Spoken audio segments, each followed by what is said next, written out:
अगर आपको पिज्ज़ा पसंद है तो आपको आज का टॉपिक बहुत अच्छा लगेगा, क्योंकि जिन इन्वेस्टमेंट ऑप्शंस के बारे में हम बात कर रहे हैं वो भी एकदम पिज्ज़ा की तरह हैं।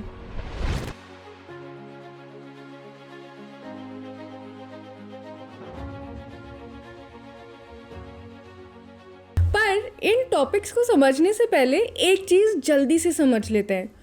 कोई भी मार्केट एक वैक्यूम में एग्जिस्ट नहीं करता है। बहुत सारे फैक्टर्स होते हैं जो हमें दिखते नहीं है, जो डोमिनोज की तरह टट टट टट टट टट करके गिरते रहते हैं और फिर मार्केट पे इम्पैक्ट लाते हैं।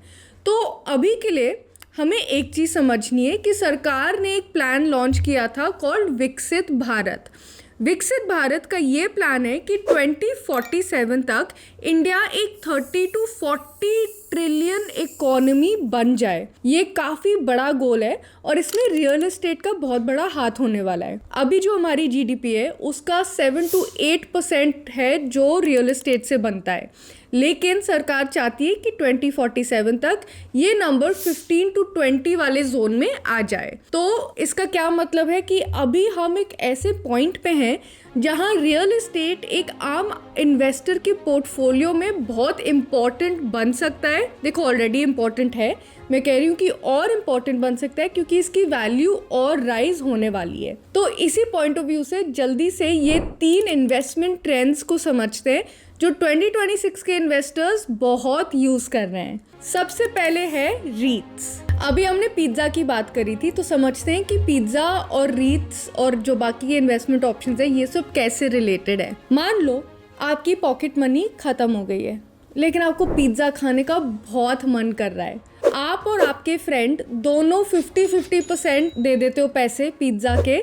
आप 3 स्लाइस एंजॉय करते हो, आपका फ्रेंड 3 स्लाइस एंजॉय करता है, सब खुश। मतलब आपको 3 स्लाइस का बेनिफिट भी मिला और आपको कम पैसे में पिज्ज़ा मिल गया। आपको ज़्यादा पैसे खर्च करने की ज़रूरत नहीं थी। यही कॉन्सेप्ट आपको इस पूरे वीडियो में याद रखना है। रियल एस्टेट इन्वेस्टमेंट ट्रस्ट यानी कि रीट पिज्ज़ा की तरह होते हैं।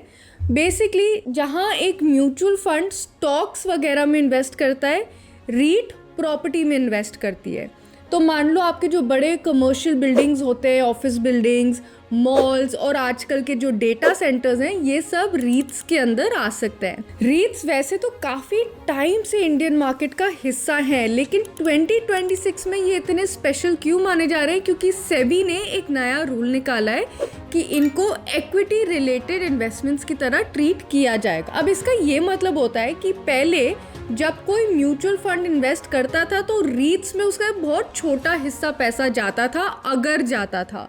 अब म्यूचुअल फंड्स इसमें बहुत सारे पैसे डाल सकते हैं। मतलब आम इन्वेस्टर के लिए रीट्स में इन्वेस्ट करना अब और भी आसान हो चुका है। एक्सपर्ट्स का ये भी मानना है कि जुलाई 2026 तक रीट्स निफ्टी 500 का भी हिस्सा बन जाएगा और 2026 में रीट्स की टोटल वैल्यू अभी $29 बिलियन की है और इसमें आप इन्वेस्ट 400-500 रुपए में भी कर सकते हो अपने नॉर्मल इन्वेस्टमेंट वाले ऐप्स के थ्रू, जैसे कि ज़ीरोधा या ग्रो या जो भी ऐप आप यूज़ करते हो। तो अब जल्दी से रीट्स के प्रोज एंड कॉन्स समझ लेते हैं।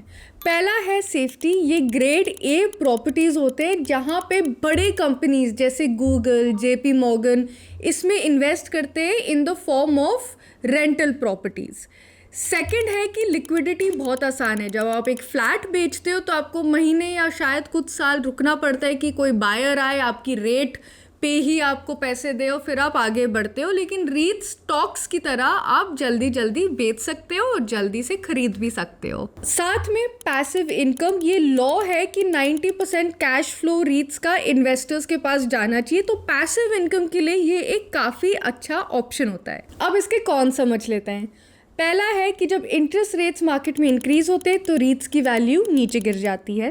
सेकंड है, ये काफ़ी सारे रीट्स जो होते हैं वो ऑफिस स्पेस से ही टाइड होते हैं। तो अगर इंडिया में वर्क फ्रॉम होम ज़्यादा कॉमन चीज़ हो जाए, होने तो वाली नहीं है जिस तरह से चीज़ें चल रही है, पर अगर और कॉमन हो गई तो रीट्स की वैल्यू थोड़ी कम हो सकती है। और जो यील्ड है वो मॉडरेट है, 6 to 8% वाले जोन में होता है टिपिकली। और ये आपको मिलियनेयर तो नहीं बना देगा ओवरनाइट, लेकिन पैसिव इनकम के लिए ये बुरा नहीं है। ये एक स्टेडी फ्लो है जो आते रहेगा और आपके पोर्टफोलियो का एक हिस्सा ये हो सकता है। नेक्स्ट है इनविट्स, इंफ्रास्ट्रक्चर इन्वेस्टमेंट ट्रस्ट। अब रीट्स अगर ऑफिस बिल्डिंग्स और कमर्शियल स्पेसेस में इन्वेस्ट करता है तो इनविट्स आपके ग्राउंड वाली चीज़ों पे इन्वेस्ट करता है, जैसे आपके highways, power lines, electricity grid, ऐसे टाइप की चीज़ें।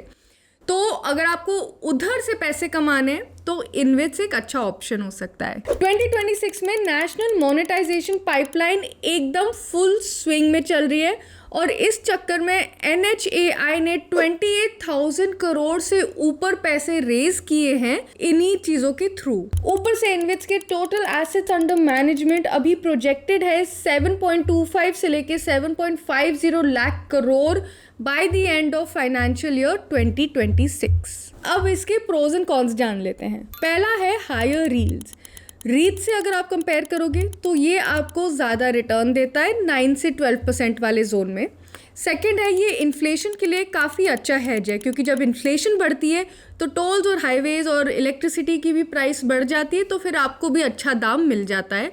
और तीसरा है कि इसके जो कॉन्ट्रैक्ट्स होते हैं वो स्टेबल होते हैं, क्योंकि वो गवर्नमेंट के थ्रू होते हैं, तो थोड़ी सी सेफ्टी आप एक्सपेक्ट कर सकते हो। कॉन्स की अगर बात करें, ये एक डिप्रिसिएटिंग एसेट होता है, जिसका मतलब है कि इसकी वैल्यू विद टाइम कम हो जाती है। जैसे एक गाड़ी जब आप खरीदते हो तो उसकी वैल्यू कम हो जाती है विद टाइम, वैसे ही सड़कों की भी वैल्यू कम हो जाती है विद टाइम। इसकी टाई इन एकदम प्रोजेक्ट की सक्सेस के साथ है, तो इसका ये मतलब है कि अगर एक टोल या हाईवे बना है और उस पर ट्रैफिक कम आ रहा है तो आपके डिविडेंड्स पे डेफिनेटली इफेक्ट आएगा। और तीसरा है, क्योंकि ये एक गवर्नमेंट रिलेटेड चीज़ है, तो फिर अगर गवर्नमेंट कोई पॉलिसी बदल दे तो उसका भी इम्पैक्ट आपके इन्वेस्टमेंट पे आ सकता है। तीसरा है स्मॉल एंड मीडियम रीट्स, SM रीट्स। अब आप बोलोगे रीट्स की तो हम बात कर चुके हैं, लेकिन SM रीट्स एक्चुअली एक नया इन्वेस्टमेंट प्रोडक्ट है जो मार्केट में काफ़ी तहलका मचा रहा है। बेसिकली क्या होता था, पहले अगर आपको एक 100 करोड़ की बिल्डिंग में इन्वेस्ट करना था तो आपको फ्रैक्शनल रियल एस्टेट नाम की एक चीज़ को यूज़ करना पड़ता था।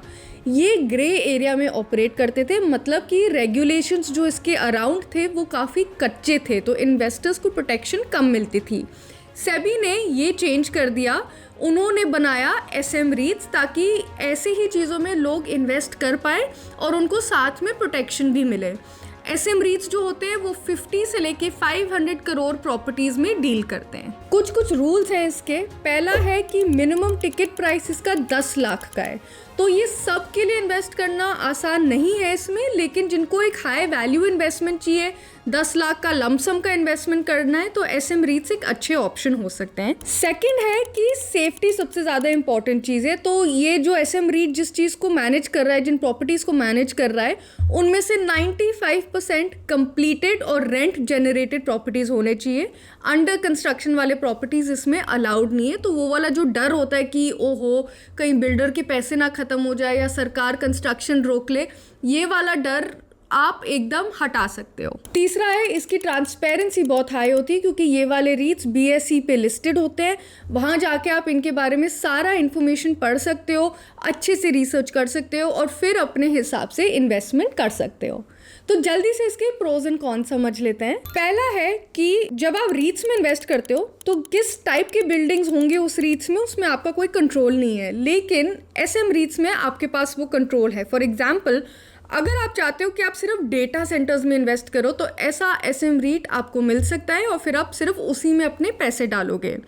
सेकेंड है, इसके जो टोटल रिटर्न्स हैं वो भी हाई होते हैं और टारगेटेड एसेट्स के थ्रू आपको XIRR ऑफ 13% से लेके 17% मिल जाता है जब आप रेंट और कैपिटल अप्रिसिएशन दोनों को कंबाइन करो। और तीसरा है, जैसे हमने बात करी थी कि 90% ऑफ ये एसेट्स रेवेन्यू जनरेटिंग होने चाहिए, कंप्लीटेड होने चाहिए, तो सेफ्टी एक बहुत बड़ी प्रो है। अब बात करते हैं कॉन्स की। पहला है कि जैसे हमने बात किया था, एंट्री टिकट काफ़ी हाई है, सबके पास इतने पैसे नहीं होते, तो बैरियर टू एंट्री इसका थोड़ा सा डिफ़िकल्ट है। सेकेंड चीज़ है कि अगर एक ही बिल्डिंग है उस रीट के अंदर और उसके टेनेंट्स चले गए तो इसका ये मतलब है कि आपकी इनकम 0 हो जाएगी उसके थ्रू। फाइनली जल्दी से टैक्सेशन की बात कर देते हैं। रीट्स और इनविट्स जो है, इनका एक पोर्शन होता है जो आपके इनकम का एक पोर्शन होगा, उसको रीपेमेंट ऑफ डेट में क्लासिफाई किया गया है गवर्नमेंट के थ्रू। इसका ये मतलब है कि वो वाला हिस्सा टैक्स फ्री रहेगा। सेकेंड चीज़ है, इस पे कैपिटल गेन्स टैक्स लागू है। लॉन्ग टर्म कैपिटल गेन्स 12.5% पे होता है और ये लागू होगा। जो डिविडेंड्स और इंटरेस्ट होंगे वो आपके टैक्स स्लैब के हिसाब से ही टैक्स्ड होंगे। खरीदना तो काफ़ी आसान है, आप अपना ऐप खोलो, ज़ीरोधा, अपस्टॉक, ग्रो, जो भी आप यूज़ करते हो, जिस तरह आप स्टॉक्स खरीदते हो उसी तरह आप रीट्स खरीद सकते हो। तो इसमें कोई चैलेंज नहीं है कि नई चीज़ में इन्वेस्ट करने की कोशिश कर रहे हो और ये बहुत मुश्किल लग रहा है। काफ़ी आसान है और ये आसान बनाया गया है ताकि आप और मैं जैसे इन्वेस्टर्स आराम से डिविडेंड्स अर्न कर पाएँ और अपनी वेल्थ को ग्रो कर पाएँ। तो ये थे वो 3 इन्वेस्टमेंट ऑप्शंस जो 2026 में काफ़ी ज़्यादा ट्रेंडिंग है। आपको ये वीडियो कैसा लगा कमेंट्स में ज़रूर बताइए। अगर आपको हेल्पफुल लगा तो लाइक का बटन ज़रूर दबाना और अपने फ्रेंड्स के साथ इस वीडियो को शेयर कर लो।